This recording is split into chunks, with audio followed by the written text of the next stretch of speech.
Alpha Males. Welcome to the Alpha Male Podcast, the podcast where we talk about what it means to be a man.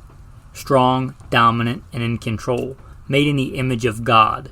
We don't apologize for that. Today, we're blessed with a special guest. We're going to talk about fitness and nutrition with Josh. He'll introduce himself in the body of the show. Also, I will try and put his Instagram handle in the show notes if you want to check that out. I'll do an abbreviated version, much shorter than the normal bio that I usually put in, because it's already a rather lengthy episode where we discuss fitness, nutrition, rest, exercise. Hopefully you glean a lot from it. With that, saddle up for this episode of Alpha Male Podcast. First and foremost, I am a Christian. That is number one in my life, serving God, following Jesus. Combat veteran, served in the United States Marine Corps and the Army. Also law enforcement veteran, private contractor, state rifle and pistol champion. Pretty succinct. You want to support?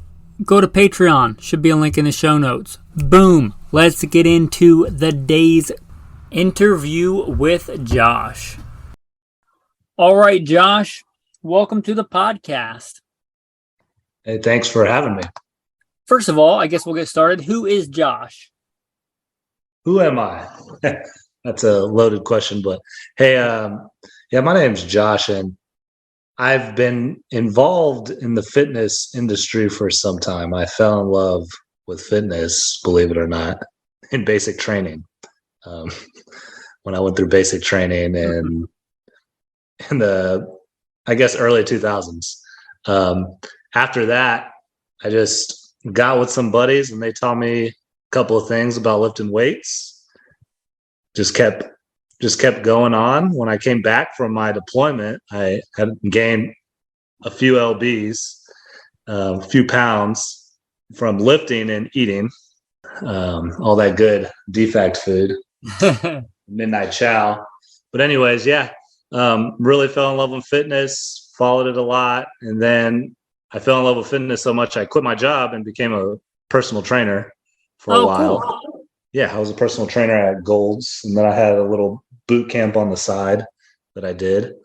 Learned a lot at that gym, surprisingly. A lot of good trainers at that gym. It's no longer a Gold's there in Dallas, Texas anymore.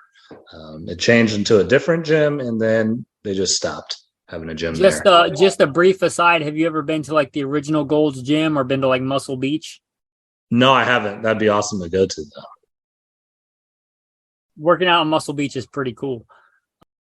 I'm guessing you've been there? Oh yeah. I used to, Venice Beach was my beat when I was a cop, so. That's pretty awesome. LAPD, and I took the wife there. That was actually our first getaway trip. We went to Muscle Beach and worked out for the weekend and hung out on the beach. That's awesome. Yeah. That's awesome. So let's back up a little bit. You don't have to mention units or anything, but what's your military career? MOS, branch, that kind of stuff. Well, I've changed MOSs. Originally, I was in, field artillery. Okay. We kind of separated ourselves from field artillery as much as possible, but for field artillery, I was a fort observer, and now I'm an infantry guy. So we can just leave it at that. Hey, yeah, that's fine with me, man. That's what I say too. Infantry, forward observer is its own special cool job. Most people listening will probably have no idea what that is, but they can Google it if they want. So you didn't really have any working out experience prior to the military.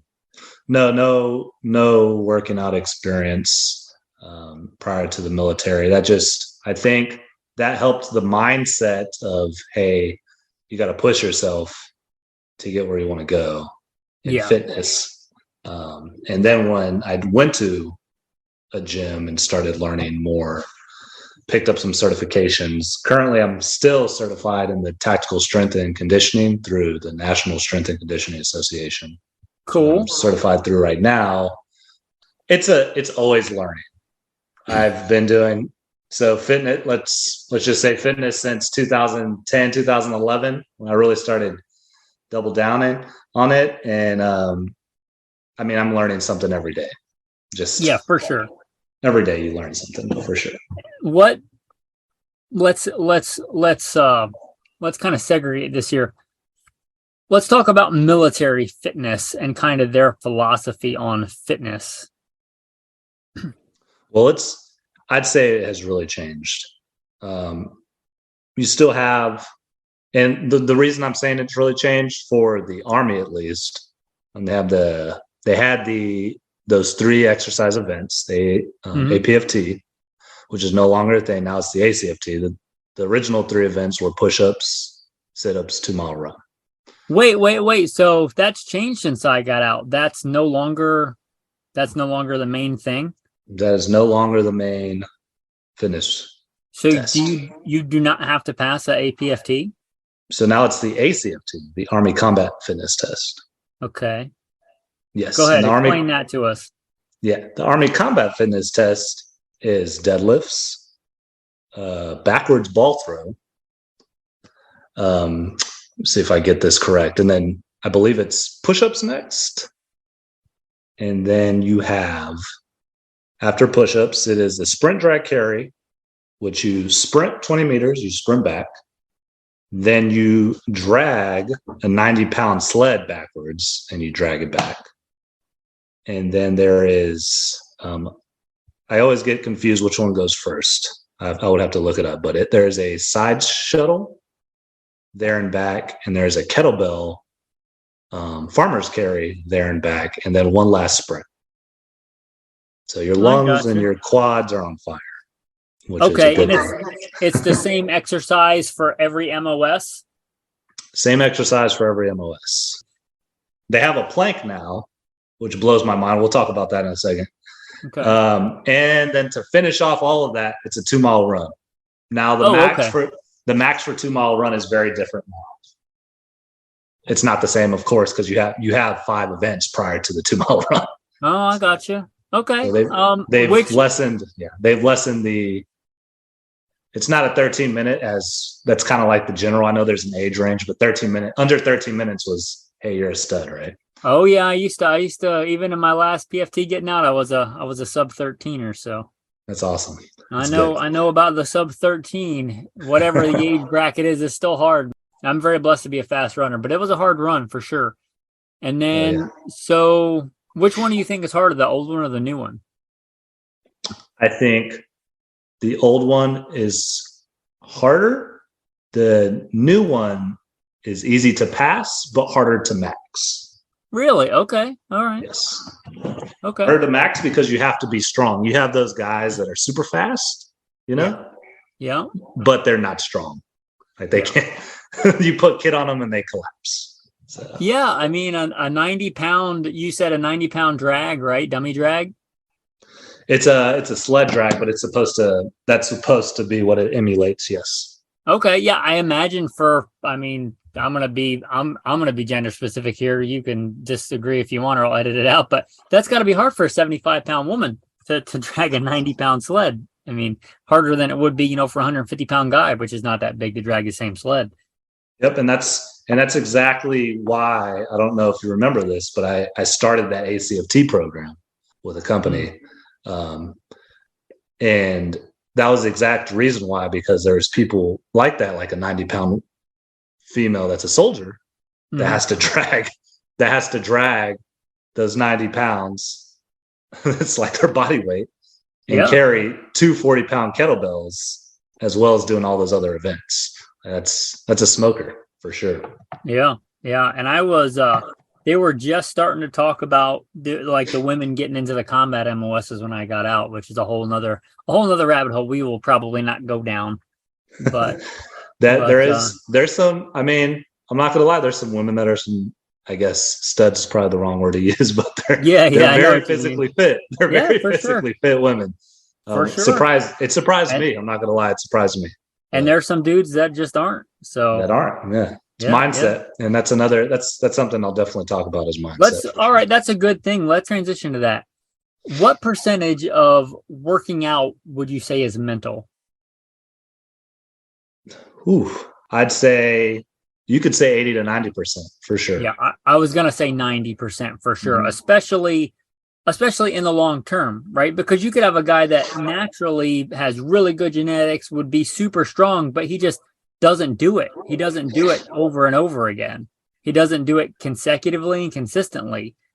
And that takes mental discipline. And that's a big part of it. I mean, Yeah, it's like all those guys are like, oh, I was in the best shape of my life when I was in high school. Well, cool story. That was 20 years ago. It's the long game. And also going to the gym, like you have a bunch of certifications and stuff, and you could have somebody with a master's degree in fitness, but if they don't actually show up and push through, literally tearing their muscles apart, they're not going to be strong.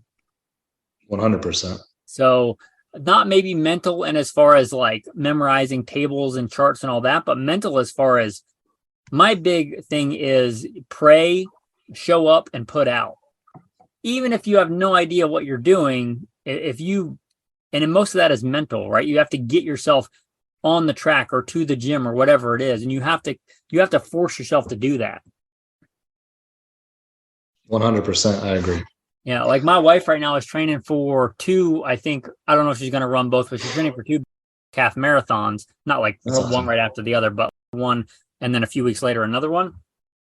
And she was recently talking to one of her friends, talking about marriage stuff and what they do when they're like aggravated or upset. And my wife is like, well, I go running. And the other lady was like, well, that's good for you. You love going running. And my wife was like, wait. No, I don't like running. I do it. I don't like it. And that's, some people may actually think that we like to go to the gym every day or like to go running however many times a week, but that's not really the case, right? I'm assuming for you as well, right? I'd say for me, I like fitness. I like to do it, but there are times when I don't want to do it and I force myself to go. There are times when I am looking forward to working out, usually if I haven't worked out, but there are times when I just drag myself in there. Oh, yeah. And I'm just literally forcing myself to do reps and sets. There's times I've looked at my shoes. I've just had my shoes there. I'm like, I don't want to go for this run. I'm going to go for this run. Yeah, no kidding, man. For sure. But I don't know who came up with a saying. I forget where I heard it, but it doesn't matter if you're tired and you do a push-up, you still did a push-up, right? It doesn't matter if you want to run a mile or not. If you ran that mile, you ran that mile. Your emotions, your feelings doesn't really matter. Yeah. Usually you feel pretty good after a run, but getting to that point sometimes can be tricky. 100%. Sometimes, I mean, and that also goes to how's your nutrition, how's your hydration. Like that makes the run a lot better. That's a good transition. That's actually the next thing on my list. We'll get into nutrition, but let's talk about a couple of things first. Philosophy, overall workout plan currently, the last couple of years. Last couple of years, my workout plan changed tremendously. I don't know if you've ever heard of the 5x5 for main lifts. It's 5 sets, 5 reps, and you go heavy. Yeah, I actually did that today, and I've been doing that for, I think my wife actually introduced me to that a year or two ago, so I am familiar with the 5x5s. It's definitely a game changer. You still have to keep up with your conditioning, cardiovascular. Mm-hmm. But what I've seen improve is longer runs don't hurt as much because I have the muscle mass or the lean muscle mass to hold my body together. Like my knees don't hurt as much when I run. My back doesn't hurt as much when I run because I've strengthened my core. I've strengthened the muscles around my knee. But this also doesn't mean like, hey, go straight into maxing lifts. Like you start off with the 5x5 at a lighter weight. If you're if you're like a new lifter, right? You start off with a moderate weight. And then what I do is I increase 5 pounds every week onto that lift. So bench, squat. And when I finally start plateauing, let's say I plateau at 255 pounds for a 5x5. I'm taking about 3 to 2 minute breaks, depending on what I'm looking for. 3 minutes, in my opinion, and according to the certification I hold, is 3 minute rest is purely for strength training. Once you start hitting that plateau of, hey, I'm not increasing anymore. I can't really increase I'm not finishing these sets. Then that's when you start playing with the sets and reps. You start going to maybe 3 sets of 7 reps, or 7 sets of 3 reps is what I'm kind of doing right now. So I'm gonna back up and just interject real quick for people that maybe are listening to this wanting to get into working out. Kind of the classic quintessential for, probably since the days of like pumping iron with Arnold Schwarzenegger or before that, kind of the classic quintessential weightlifting you think of is 3 sets of 10 for strength training, right? That's the classic. I'd argue that's what I was saying. And you're talking about a 5x5, just so people that don't know. 5x5 is 5 sets of 5 reps, heavier weight. Yes, and I think the 3x10 is more of hypertrophy. Now, the difference between at least my understanding, the difference between hypertrophy and strength is you're growing the mass of the muscle with hypertrophy. Like, here's an example, like Hollywood muscle, like you said, like Arnold Schwarzenegger, you want your muscles to become bigger. Now, with the less sets, with less rep, when you keep your rep range within 7 to, I guess, 2, I kind of keep my rep ranges between 7 and 3. But in that rep range, that's more strength based. Does that make sense? Yeah. Mm-hmm. It sure does.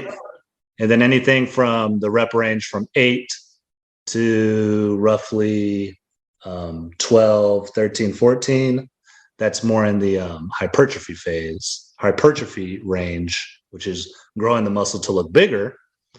And then anything past 15 reps is more of endurance, muscle endurance. Mm-hmm. Yep. And then good call. Good explanation there. And I would say on that note, a little bit about what I do is my general rule, and this may change in the future, but for years and years, my general rule has been I work out twice a day unless I work more than 12 hours a day. If I work more than 12 hours a day, I work out once a day. That's generally my rule. And I have several different workouts I'll do. I'll mix it up. Generally, I'll focus on one muscle group at a time. Like if I'm working out in the morning, I may do all chest. And then like tonight, I'm going to do all legs. And I will do a mix of all of those. So I will do generally heavy weight, low reps, and I'll do some classic strength, 3 sets of 10 or 12 or whatever. And then I'll do some reps where I'm doing 20 or more. So I like a well-rounded heavy weight, low reps, classic strength, and then high weight, low weight, high repetitions. Yes, I kind of stay in that kind of ballpark as well. So I'll do that strength for the main lift, either bench, deadlift, squat, something like that. Stay in that low rep, high weight. And then after that, I like to do conditioning. We'll talk about CrossFit here in a little bit. We'll do conditioning, which is, in my opinion, what conditioning is, hey, you're taking multiple exercises and you do them in a circuit. Now, the difference between what I do and what CrossFit does, at least in a general sense, is I take a break in between those sets. So like I do 3 exercises, then take a break. Minute and a half roughly to 2 minutes, depending on what I'm working. So they're more accessory lifts, like single dumbbell rows or single leg, Romanian deadlifts, stuff like that. Yeah, I've done CrossFit exactly once, and it was the Army. They told us to do like a community outreach thing, so I went to a local CrossFit thing and did CrossFit with them. It was fun. I never did it again, if that tells you anything. I mean, that is what it is. I've kind of seen workouts come and go. I have been working out since, I don't know, 24-ish years or more, if that's right. So I've seen fads come and go. CrossFit's been around a while, but I don't know if it's going to stay around or not. I think CrossFit will stay around. And the reason I think it's going to stay around is because it's a group activity and people so want it's to be fun. part of a group. They want to be part of a group, and then they really look at competing. So all the competitive people that want a tribe all go to CrossFit. That's not all of them, but that's my opinion on why it's going to stick around. That's a fair point. People are like that. I actually tend to work out alone, kind of solo. My wife and I will work out at the same time. Like we'll go to the gym together, but we have completely different workout routines. Unless I need a spot or something, or I need her actual body weight if we're working out off grid in the wilderness, like I'll do wife push-ups or wife bench press or wife squats or something. But other than that, we pretty much work out on our own. But that's awesome. yeah, man, you got to get it. Just because you don't have a gym doesn't mean you can stop working out. 100%. So my wife's actually a big CrossFitter. She did her first competition a few months back. And she likes it. She used to play volleyball. So she's always, every time she's worked out was with a big group of people. So coming out of a sport, and then like, hey, I'm not playing sports anymore, but I still want to work out. I want to work out with a group of people that help motivate me. So I think that's why CrossFit sticks around. Cool.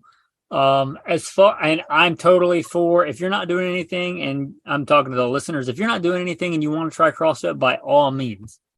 I am not knocking CrossFit. It is certainly better than watching Netflix and eating Doritos. I don't really care what you do. Just do something. I don't care if that's walking around the block. And then, okay, so this brings me into a good point.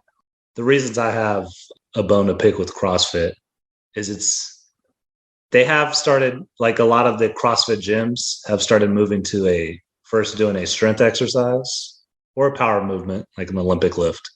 Okay. First, with some rest, low reps, high weight. And then they go into conditioning. But there's always extreme conditioning, like extreme, just no rest, their workout of the day. And that can put a lot of stress on the body, especially for someone that's new to working out. Yeah, and I'll get into this I have it written down for the end. Maybe we'll cover it now, but I see working out and being fit as a long game. I mean, it's decades of working out, right? It's a perishable skill, just like handgun shooting or anything like that. And I look at it as like in decades. Yes. That's why I don't know what you take, and I'm not knocking you, but like, I don't really take supplements. I don't mess around with steroids or any of that stuff because, yeah, it works. I'm not going to lie. In the short term, I've known plenty of people that do it, and it works. But long-term health is a bad deal. I think the same thing can be said for really high-intensity workouts. In the short term, if you want results quick, they're probably your best bet. But if you want to work out consistently for decades, you get a lot of injuries. And it's kind of why I gave up a lot of fighting disciplines. Not because I don't like fighting, but because it's hard to do a lot of other stuff when I have broken fingers. Yep. And kind of CrossFit, I'm not, like I said, I've only done it once, but it does seem to have a lot more sports-related injuries. Yes. Your nervous system takes a big beating when you lift heavy or super intense like that. You have to condition your body. Let's talk about, since we kind of touched on it, first let's talk about rest, because I think rest is one of the, like, if I make a triangle, working out, nutrition, and rest is kind of the overlooked one, but I think it's as important as any of the others, and I think it often gets overlooked, rest. Yeah, so I have here recovery. Yeah, recovery. Rest, yeah, that's the same thing. So there's different forms of rest, right? And we need them all to make this whole fitness thing work. Sleep is probably the biggest one. I've had arguments with other strength and conditioning coaches, like, what's more important, getting your sleep in or getting your protein in? Yeah, sleep. that's a hard one to fight, because either one will put you on a bad. But sleep is really, really important. Oh, 100%. You should at least get 7 hours of sleep. 8 is optimal. LeBron James, if you know who LeBron James is, he sleeps 12 hours a day, supposedly. Yeah. When I can, When I work out, so it's kind of cumulative. I rest on Sabbath, right? But when I'm getting towards the end of the week, I am not only eating a bunch more, but I am sleeping a lot. I can sleep 12 hours and I don't apologize for it. Now, if I don't work out, I might have a hard time sleeping 4 hours. That's kind of the opposite of that. If I miss working out, my body's like, you don't need rest. But if I work out super hard, I can sleep a good 12 hours. Yes. Now, whether my schedule will allow that or not is different. But if I can, yeah, I can sleep. If I've worked out hard for several days in a row, I can sleep 12 hours and not bother me at all. And to talk a little bit about sleep, for those that have trouble sleeping, like I have trouble sleeping sometimes, even if I'm tired from exercising or just long days at work, right? Mm-hmm. What helps me for some sleep hygiene, what I've learned from some specialists, is stop looking at your phone or any electronics an hour before going to sleep. Yeah. Number two, when you eat, the last bite of food that you should have should be 2 hours before you go to sleep. This is because your body's processing that glucose. And if you go to sleep before those 2 hours, it's still processing the glucose, and glucose is a sugar, and it will wake you up. Or if it doesn't wake you up because you're a really deep sleeper, it will cause you not to sleep as deeply. Does that make sense?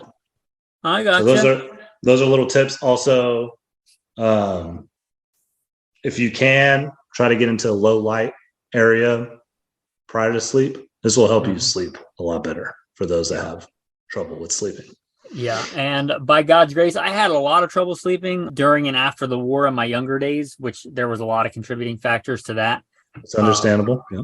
For years, I've slept really good. One of the things, obviously, prayer and Bible and God is key to that. I do like to have a going to bed routine. And a big part of that is, like, I'll generally do similar, even though my wife and I live neo-nomadically, we travel a lot, generally have a similar routine. Come home, eat a very similar dinner. I start my verses.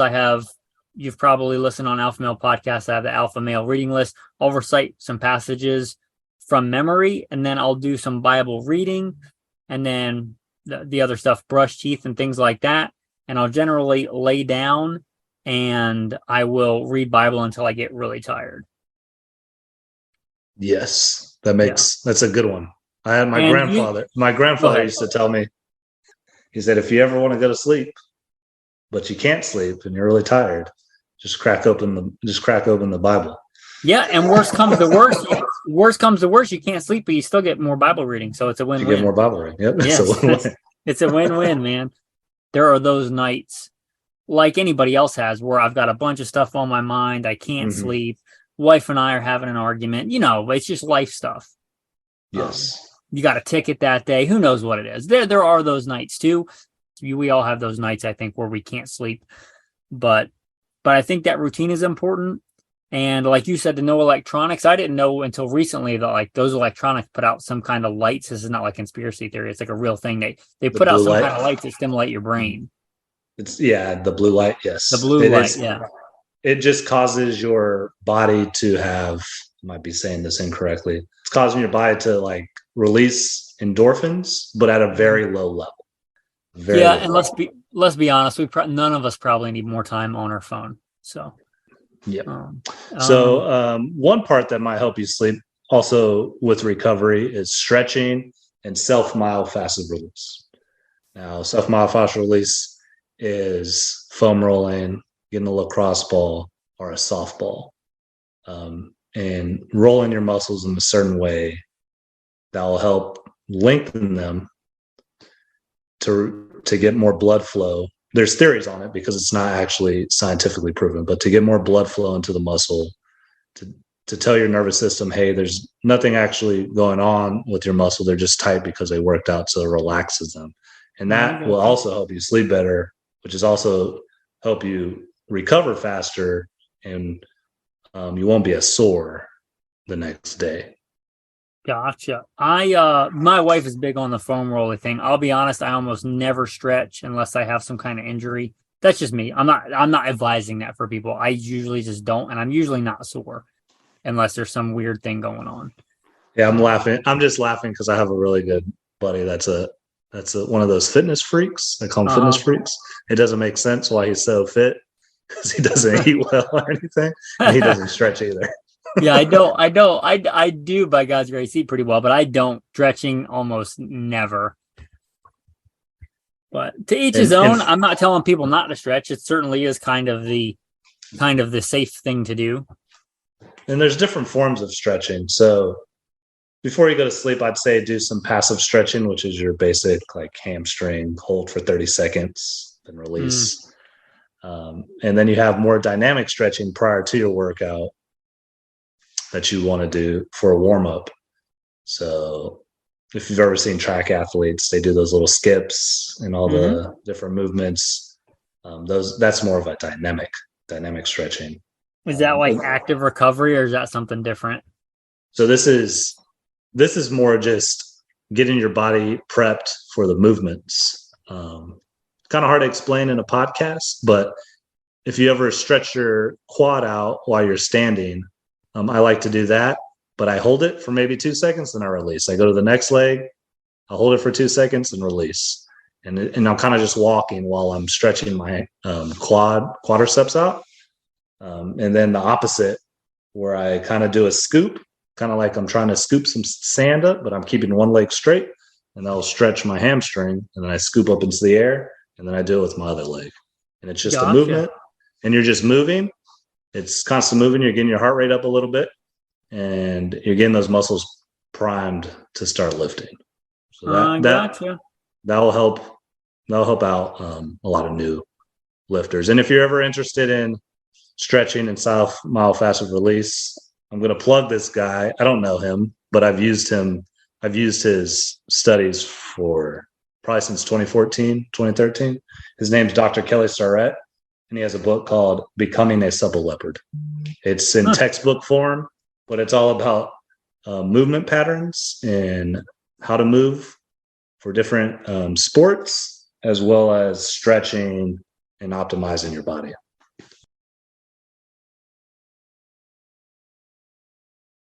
So nutrition.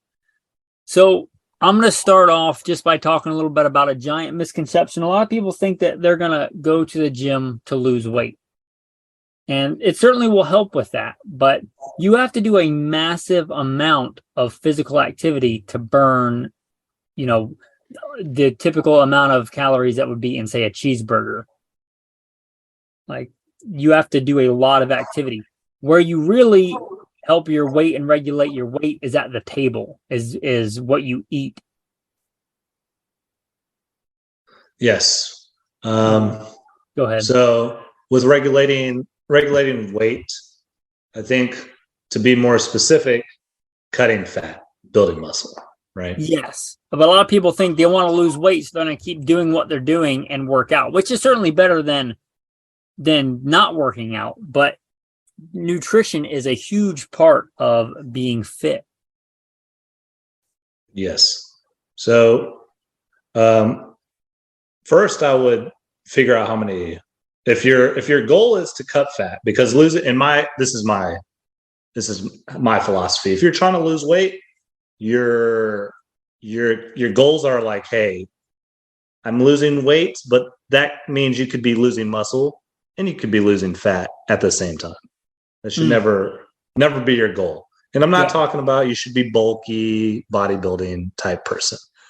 Your goal should be cut fat. And the most simplistic way, in my opinion, to cut fat and build lean muscle mass is to figure out how many grams of protein you're eating a day. And if you're eating 40 grams of protein a day, you're going to have to up those numbers. The more protein you eat, usually, not all the time, usually by default, you're going to eat less junk. And you can eat carbs, you can eat fats, but they should be healthy carbs, healthy fats. Let's say sweet potatoes, brown rice, quinoa. It doesn't always have to be brown rice. It could be other forms of rice. Additionally, with that being said, you have to look at your caloric intake, how many calories you're taking per day. Yeah. And when you figure that out, then a good app to use is MyFitnessPal, and you put your goals into that app, and you put in. It'll ask you, hey, how many calories you need to eat for the certain weight you want to be, and you put in. You input, you log all your whatever you ate that day, and the app has really updated since I first started using. When I first started using it, I don't really use it anymore. But so it'll even show you. It'll give you a calorie count. You don't have to actually look at the back of the bag or the back of whatever you're eating to see the nutrition facts. You just have to type in what you ate, and it usually gives you a good roundabout number. So that's a good. Let's call it a training aid. That's a good training aid to use for fitness. Cool. And what was that one more time, just for the people listening? MyFitnessPal. It is an app. Yep, it's an app you can find on Apple and Android. Okay. And what's kind of your nutrition philosophy? Are you on any kind of diet? Or are you pretty much well-rounded? You eat carbs, you eat protein, you eat fat? Yeah, it's very much a well-rounded diet. To be honest, I eat pizza almost once a week. Okay. But for the majority of the week, it is eggs. This is just protein: eggs, chicken, steak, Greek yogurt. Those are probably a big staple of mine. Yeah, man. So I am a little bit different, and I'm not telling people to do this. I'm telling you this is what I do. For years and years, I have been, before I even heard the term keto or any of that, I've pretty much been on that similar diet. And I started doing that. I've probably been the better part of a decade for sure, maybe longer, because it was kind of incremental. But the vast majority of my calories come from fat and then protein after that.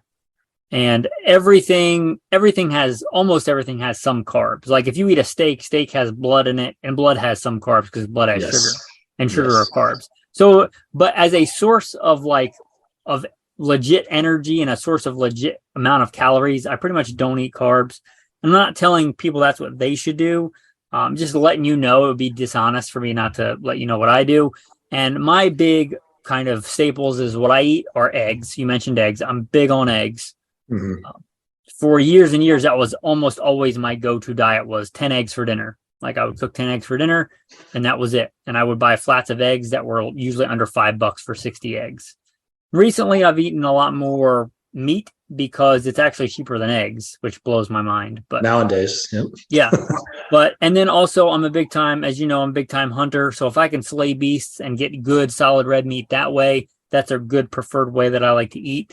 So meat, eggs, and then I eat a lot of peanut butter and a lot of chocolate. And when I say chocolate, I mean 100% cocoa, like no sugar, not extra dark, because that's like 75%, which means it's 25% garbage. I'm talking 100% cocoa. I eat a lot of that. It's pretty much fiber and fat, which I like. And then I'll eat greens, which like spinach, Brussels sprouts. Not a lot, but enough that I can digest my food. But mostly protein and fat has been my diet, and it's been that way for, the better part of a decade. Yes. Yeah. So, and broccoli actually has a lot of, talking about food with carbs in it, broccoli has a lot of carbs in it. Lots of carbs. Don't eat a lot of broccoli. Yeah, but I do eat quite a bit of spinach, either canned or fresh spinach, or like a can of spinach is a really good like snack. It's actually pretty high in protein per calories. No, a can of spinach doesn't have a lot of protein, but it doesn't have a lot of calories either. So there is that, and it's just good for digestion. It's good for health, good for vitamins. Oh, and I take a multivitamin. That's about it. And I will take protein like bars and powder. I don't consider those a supplement. Some people might, but just when it's convenient. Like if I'm in a hurry and I don't have time to make a meal, I'll eat a Quest protein bar. It's a good idea. Yeah. I mean, I would rather like cook eggs, but let's be honest, we're busy sometimes. We can't always just sit down and cook a meal. So That's also true. I know people usually don't do this anymore because of salmonella, but there's times I'll just crack eggs into a cup and swallow Oh them yeah, down. I should probably say I'm not a doctor and I don't recommend that, but I eat raw eggs all the time. I eat raw eggs almost every day right now. Like Okay. I could care less. If I could only guess at the number of raw eggs I've eaten, and I've gotten sick exactly 0 times. What? Same. People will say you're gonna get sick from that. I'm like, I haven't Yeah. been sick yet. I've been doing it Yeah. for over a decade. Yeah, I've also eaten plenty of raw meat, never gotten sick. So I mean, take that for what it's worth. Not pork. I don't eat that junk, but like good red meat from like a deer, I'll totally just cut that off an animal and eat it, and I've never gotten sick. Now, have you ever eaten quail eggs? I know this is a little bit of a tangent, but have you What ever is it? eaten quail eggs? I probably have. I probably, yeah, I'm almost certain I have at some point. Duck eggs are my favorite, but quail eggs, I'm almost certainly eating them at some point. I could be wrong, but I've heard that quail eggs have the most nutrition packed eggs there is. I've also heard that like pound for pound and feed ratio, if you're going to raise an animal for egg protein, quail have the most bang for your buck. Like you have to give them the least amount of food for the most amount of eggs. Okay, so you've heard the same thing. I've heard the same thing, yeah. And I've never raised quail, but duck eggs are my favorite because they are creamy and delicious. I need to try those. I have not had those. They're kind of a special treat because they're pretty expensive, but they are amazingly like they're just you know how well regular eggs you kind of have a baseline. They're just richer and way more flavorful. It's kind of like eating a New York strip. If that's your regular egg, and then going to like a prime rib, that would be like your duck egg. Interesting. Like I'm definitely rich, gonna have to try that. creamy, fatty, just really good. Duck eggs are awesome. Sounds good. Now I'm hungry. Yeah, and then I also, as I know you do, I eat a lot of like my go-to snack if I'm on the road or driving or just I need a quick snack or calories are just some kind of nut. Like all, I don't know, technically some are legumes, almonds, peanuts are probably the majority. Peanuts, peanut butter, cashews, walnuts, Cashews. whatever it is. Yeah. Yep. Down here I guess in Florida, when I was down in Georgia, they did the roasted peanuts. That was really good. Yeah, Really I had my enjoyed first those. roasted peanuts yesterday, as a matter of fact, that I've ever had. How'd you like them? My thoughts were these are okay, but they're not as good as regular peanuts. So I'd much rather just have regular peanuts, but I'm not going to knock them. They're certainly healthier than a lot of other snacks. Yes, for sure. Yeah. But yeah, nuts are a big one. Anyway, that's kind of nutrition. I would say bigger than what you eat is kind of an overarching philosophy. And this ties into nutrition. It ties into working out. It ties into rest. Your body is a gift from God. Like it doesn't belong to you. You don't belong to you. You belong to God. Your body was given to you. You should not idolize it. You should not worship it, but you should take care of it.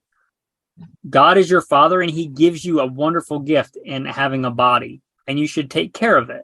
You should not trash it. Like if your father, your earthly father gives you a gift, you should not just trash it and leave it out and treat it like crap. You should take care of it. That would make your father happy if he gave you something and you took good care of it because you appreciated it. 100%. And I would say overarching for that is you are not your body. You are so much more than your body. You control your body. Like you tell your body when it's going to eat. Your body does not tell you when or what it's going to eat. Like you have to have dominion. That's part of being an alpha male. You rule over your emotions and your body. You are in charge of what you eat. Your body is not in charge of you. Don't just eat whatever your body thinks is good. That's not how it should work. A right relationship is you being in control of your body in all different aspects, but nutrition is part of that.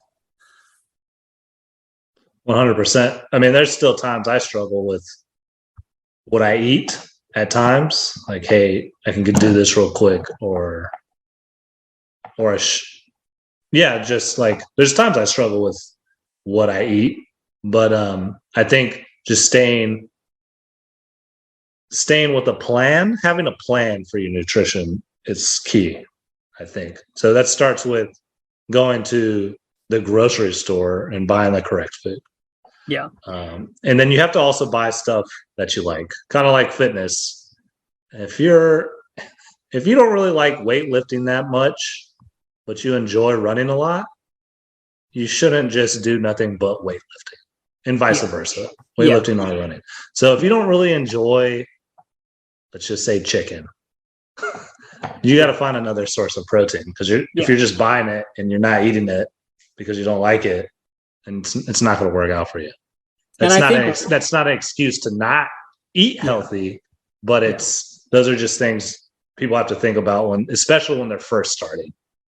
I also think that running is important, and some of your fitness should be running. Like, running is important. It's important in all aspects of life. Like, it can save your life, literally. It's a very natural. It's also very healthy, but there's also a lot of other cardio options besides running. Bicycling sprints, like I call them bicycle sprints, but there's probably a better name for it, like interval training on a bike. That can be great cardio. If you see like a stair steppers are brutal, especially if you do them fast. So, and there's all manner of cardio. Swimming is freaking great cardio.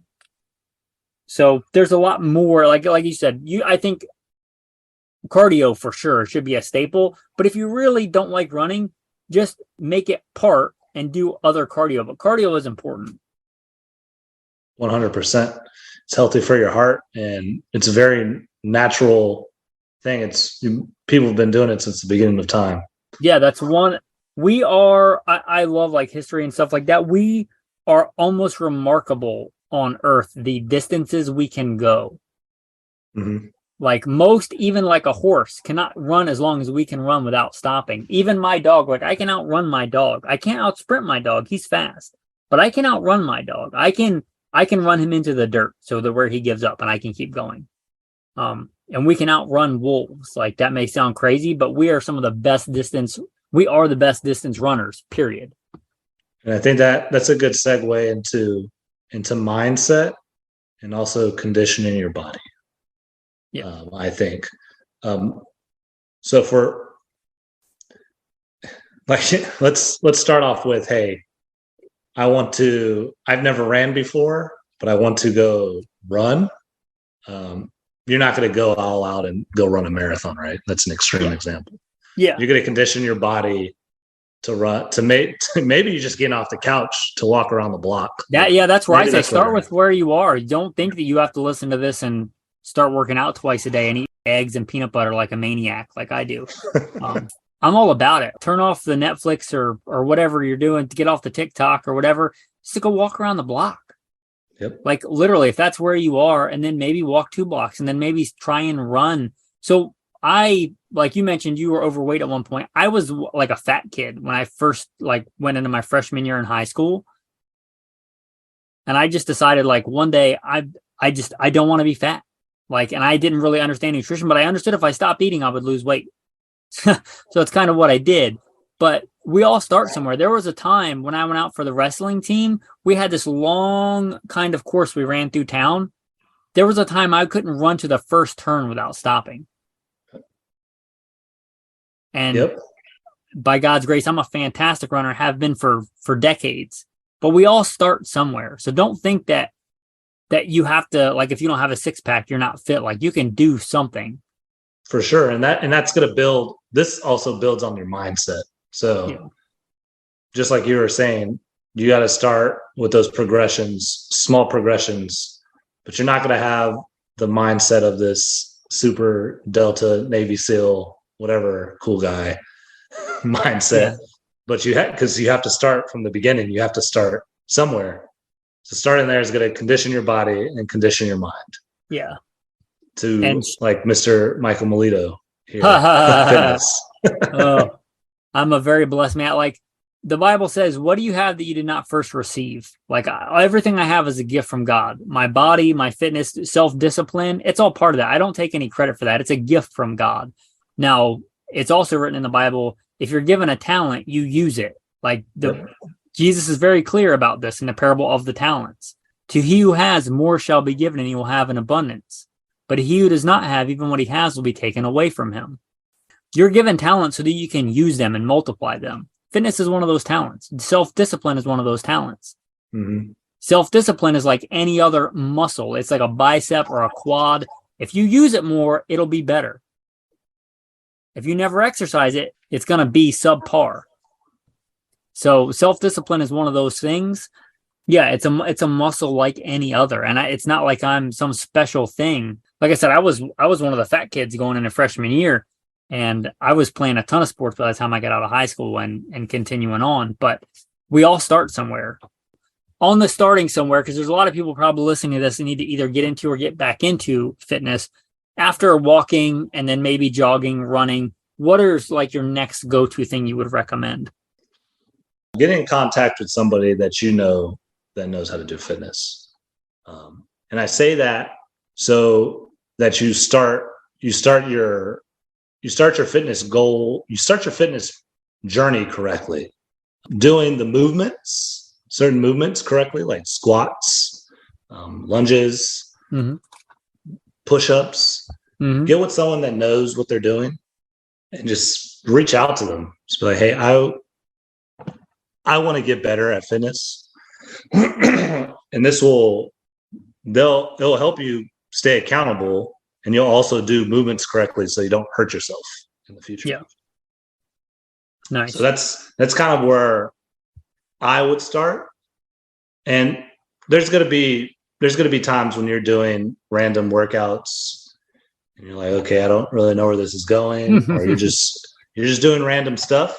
But eventually you should get to some sort of program. Yeah. And the way I do programs is a main lift at the beginning, like we spoke about earlier, some form of weight conditioning, and then I'll do cardio 2 to 3 times a week after the weight conditioning. So another form of conditioning, either sprints, we can say minute run, 3 minutes of walk, minute run, 3 minutes of walk for a certain amount of sets. Maybe a long run, a slow pace long run, or more of a tempo run, which if you have a goal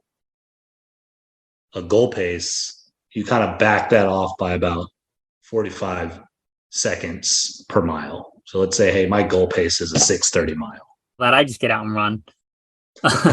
And if I do sprints, I just run as fast as I can till I've like reached that point where I'm starting to slow down. And then if I can't, I'll try and push it harder, and then I'll just slow down. But as long as you're getting out there and doing it, your way is much more structured, and I totally see the value of that.